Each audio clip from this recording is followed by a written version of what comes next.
ભરૂચના ફુરજા બંદરેથી ઐતિહાસિક રથયાત્રાની પરંપરા જળવાઈ રહી છે. જુઓ અહેવાલમાં. ભરૂચમાં 250 વર્ષ ઉપરાંતથી ફુરજા બંદરથી ભગવાન જગન્નાથની રથયાત્રા પરંપરા મુજબ નીકળતી આવી છે.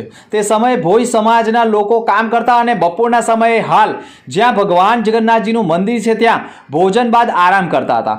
ઓડિશાથી આવતા જહાજોમાં ત્યાંથી મજૂરો તથા વેપારીઓ અવારનવાર ભરૂચ આવતા હતા. તેઓના સંપર્કમાં ભોઈ સમાજના લોકો પણ આવ્યા. શ્રદ્ધાળુઓએ ભેગા થઈને એવું વિચાર્યું કે આપણે જ્યાં આરામ કરીએ છીએ ત્યાં એક મંદિર હોય તો વધુ સારું, જેથી સવારમાં કામે આવતી વ્યક્તિઓ અહીં દર્શન કર્યા બાદ પોતાના કામે લાગી જાય. ઓડિશાવાસીઓની મદદથી ભોઈ જ્ઞાતિના કર્મચારીઓએ અહીં ભગવાન જગન્નાથજીનું મંદિર બનાવવાનું નક્કી કર્યું. તે સમયે આ ફુરજા વિસ્તારનો કાદવ માટીવાળો ઊંચાવાળો વિસ્તાર હતો. અહીં નાળિયેરનો વેપાર ધમધોકાર ચાલતો હોવાથી નાળિયેરના છોડાના રેસામાંથી મિશ્રણ કરીને ભગવાન જગન્નાથજીની મૂર્તિ બનાવવામાં આવી હતી.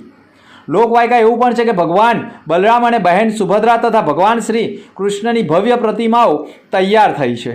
ત્યાર પછી મંદિર બનાવવામાં આવ્યું અને ત્યારથી ભરૂચમાં ભોઈ સમાજ દ્વારા દર અષાઢી બીજે જગન્નાથપુરીની જેમ જ રથયાત્રા નીકળે છે. અને આ રથયાત્રાના પૈડા પણ જ્યારે થંભ્યા નથી તેવા કોરોના કાળમાં પણ મંદિર સંકુલમાં પણ રથયાત્રાનું આયોજન કરવાની પરંપરા યથાવત રાખી છે.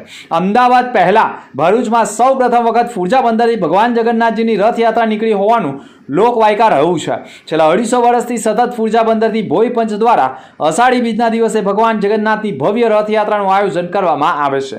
આ વર્ષે પણ પરંપરા મુજબ રથયાત્રાનું આયોજન કરવામાં આવ્યું છે, જેમાં 3 રથમાં ભગવાન જગન્નાથ, બહેન સુભદ્રા અને ભાઈ બલરામને બિરાજમાન કરીને રથ ખેંચવામાં આવશે, જે વિવિધ રૂટ ઉપરથી પસાર થનાર છે અને એટલા માટે ચુસ્ત પોલીસ બંદોબસ્ત પણ તૈનાત રહેનાર છે.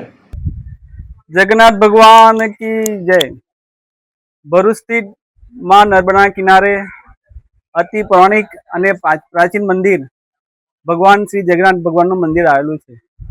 ભરૂચ ભોઈ સમાજ છેલ્લા 250 વર્ષથી વધુ સમયથી ભગવાન જગન્નાથની રથયાત્રાનું આયોજન કરે છે. એવું કહેવાય છે કે બહુ વર્ષો પહેલા અહીંયા ફુરજા બંદર બહુ લંગરો અને જહાજો આવતા હતા, બહુ જહાજો ચલાલી હતી. એવા અમારા સમાજના વયોવૃદ્ધ અહીંયા રોજીરોટી કરતા હતા, ખલાસીનું કામ કરતા હતા. ઓડિશાથી એક સંત આવ્યા કે તમે બપોરના વિશ્રામ ક્યાં કરો છો ને કઈ જગ્યા પર કરો છો? ત્યારે અમે એમને જગ્યા બતાવી. ત્યારે એમને કહ્યું કે આપણે ભગવાન જગન્નાથની એક મૂર્તિ બનાવીએ. એક ચમત્કાર થયો અને તે સમયે એ સંતે ભગવાન જગન્નાથની મૂર્તિ બનાવી. આજે પણ એ મૂર્તિ અમારી પાસે છે, નાની મૂર્તિ અમે રાખી જ છે, સાચવેલી જ છે, પૌરાણિક મૂર્તિ છે. અને ત્યારથી આજ દિન સુધી ભગવાન જગન્નાથની અમે રથયાત્રાનું આયોજન કરીએ છીએ. ખૂબ ભક્તિમય માહોલથી ભગવાન જગન્નાથની રથયાત્રા નીકળે છે. ભરૂચથી આ સ્થિતથી અહીંયા જગ્યાથી કટવા દરવાજા, લાલ બજાર, ચકલા, નાનો બજાર, મોટો બજાર, સોનેરમેલ અને છેલ્લે ગોગરા મહારાજના મંદિરમાં રથયાત્રાનું સમાપન થાય છે. ભરૂચ શહેરની જનતાને અમે આમંત્રિત કરીએ છીએ કે આ રથયાત્રામાં આપ આવો અને ભગવાનનો રથ ખેંચીને પોતાની ધન્યતા અનુભવે.